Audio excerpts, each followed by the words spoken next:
कपड़े धोने वाली बहू। शादी के पहले से ही विभा को कपड़े धोने का बड़ा शौक था। कभी नल के नीचे तो कभी तालाब के पास। अरे मेरी नीली वाली लुंगी नहीं दिख रही है। विभा की अम्मा, कहाँ रखी है लुंगी? अरे वो तो विभा ने परसों ही धोकर रखी थी आपकी अलमारी में, देखो वहीं होगी। वो ना मैंने आज धो दी, मुझे लगा कि गंदी हो गई होगी। अरे कैसे गंदी हो गई थी? उसे तो मैंने पहना भी नहीं। हे भगवान, इस लड़की के कपड़े धोने की आदत से परेशान हो गया हूँ मैं। जितना तो घर में राशन नहीं आता, उससे कहीं ज्यादा डिटर्जेंट पाउडर का खर्चा है। इसकी शादी करवा दो, शादी जाए अपने घर में ही करे काम, फिर चाहे घर के कपड़े धोने हो या पूरे गांव के। हाँ ठीक बोल रही हूँ, देखता हूँ मैं कोई लड़का। वो दिन भी आ जाता है जब विभा को देखने लड़के वाले आ जाते हैं। लड़की मुझे अच्छी लगी। होने वाली सास कहती है, बेटी अगर कुछ पूछना है तो पूछ लो। वैसे तो हमारी लड़की बहुत ही शर्मीली है, जो बोल दो वो मान लेती है, इसे क्या पूछना होगा। अरे कैसी बात कर रही हो माँ, मुझे इन लोगों के घर रहना है, सवाल तो कई है। हाँ हाँ बेटा, पूछ लो ना, क्या पूछना है।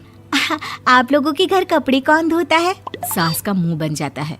देखो, अगर तुम ये कहना चाहती हो कि तुम्हें कपड़े धोने नहीं आते तो सुन लो, कपड़े मैं ही धोती हूँ, लेकिन तुम्हारे आ जाने के बाद मैं रुमाल तक नहीं धोऊंगी। अरे चुप रहना भाग्यवान, बहू बेचारी घर आई नहीं, उसे डराना शुरू कर दिया। वो क्या है ना बिटिया, अभी तक तो ये कल्लू की माँ ही धोती थी, लेकिन अब तुम्हारे पापा तो दहेज में वॉशिंग मशीन देंगे ही।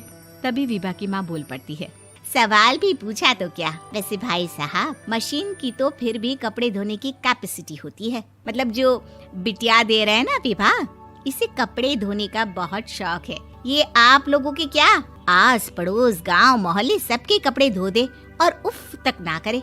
बाहर देखा नहीं आपने कितने कपड़े सूख रहे हैं? सब हमारी बिटिया ने ही तो धोए हैं। बस भी करो ना माँ, शर्म आ रही इतनी तारीफ सुनकर। और तो और एक दाग निकाल कर दिखाओ तो मान जाओ। हाँ अच्छा, माफ करना बेटा, मैंने गलत समझा। हमें तो रिश्ता बहुत पसंद है। और ऐसे जुड़ जाता है रिश्ता कपड़े धोने का शौक रखने वाली विभा का। उसकी शादी हो जाती है कोयला फैक्ट्री में काम करने वाले कल्लू के साथ। शादी के बाद अचानक विभा चिल्लाती हुई सास के पास आती है। सासू माँ, अरे सासू माँ कहाँ है आप? ये तो धोखा है, धोखा दिया आप लोगों ने मुझे। इसे ससुर के चक्कर के बारे में पता चल गया। अरे तो उसमें तुझे क्यों धोखा मिला है? अरे नल में पानी नहीं आता, कपड़े कैसे कब धुलेंगे? अच्छा, तू पानी नहीं आ रहा उसकी बात कर रही है। तो आपने क्या सोचा? कुछ नहीं। अच्छा, तेरी माँ ने कहा था कि कपड़े धोने का शौक है तुझे, याद आया मुझे।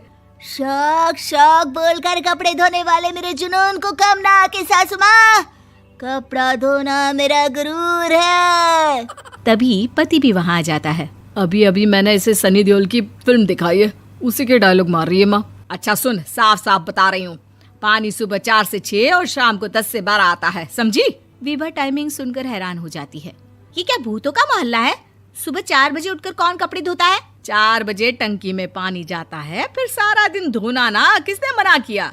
अरे कैसी बात कर रही हैं? 200 लीटर की टंकी में कितने कपड़े धो लूंगी मैं? सुबह ही उठ जाऊंगी मैं। अब क्या था, विभा सुबह 4 से लेकर रात के 12 बजे तक कपड़े ही धोती रहती। एक रोज सास पड़ोस से निकलकर कहीं जा रही होती है कि साथ वाली कहती है, हाँ कल्लू की माँ, जरा ये बताओ कि 2 साड़ी है, 2 ब्लाउज और एक पेटीकोट और एक नाड़े वाला लंबा कच्छा।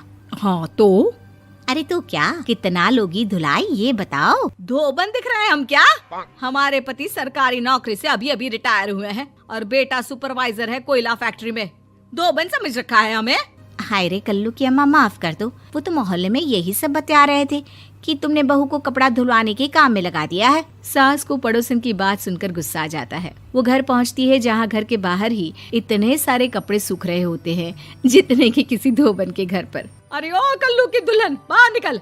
माँ जी यहीं आ जाओ, बाथरूम में चादर धो रहे हैं हम। अरे अभी हम धोते हैं, तुमको बाहर निकलो। ये आस पड़ोस वाले बोल रहे हैं कि हम बहू से कपड़े धुलवा कर उसे कपड़ा धोने वाली बना दिए हैं।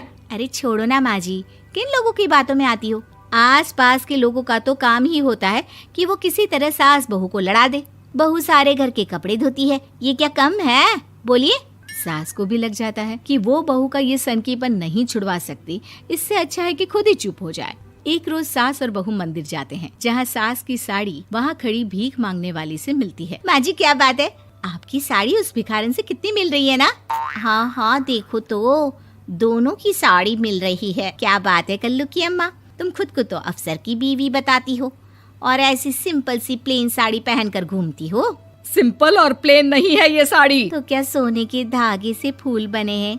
कुछ भी सासू माँ, कुछ भी। हाँ, बने थे इस साड़ी में सोने के धागे से फूल। मेरे पति लेकर आए थे मद्रास से स्पेशली मेरे लिए 10,000 की। ताहे भाई साहब इस भिखारन के लिए भी सेम टू सेम साड़ी लेकर आए होंगे 10,000 की। सास उस वक्त तो कुछ नहीं कहती, लेकिन बहू के साथ घर आती है और अलमारी से एल्बम निकाल कर लाती है। ये साड़ी देख रही है, ये वही साड़ी है जिसे मैंने अभी पहना था। इस साड़ी में ये जो चमकदार फूल दिख रहे हैं ना, ये सोने के धागों से काढ़े गए हैं। लेकिन तू लोकल वॉशिंग मशीन ब्रश से घिस घिस कर सारे फूलों को निकाल कर साड़ी प्लेन कर दी। मुझे माफ कर दीजिए सासू माँ। और तो और, जब मैंने तुझे तेरी गलती के लिए कुछ नहीं कहा, लेकिन तूने तो सबके सामने मेरा मजाक ही बना दिया। क्यों? बहू को समझ में आ जाता है कि अब से उसका कपड़े धोना बंद।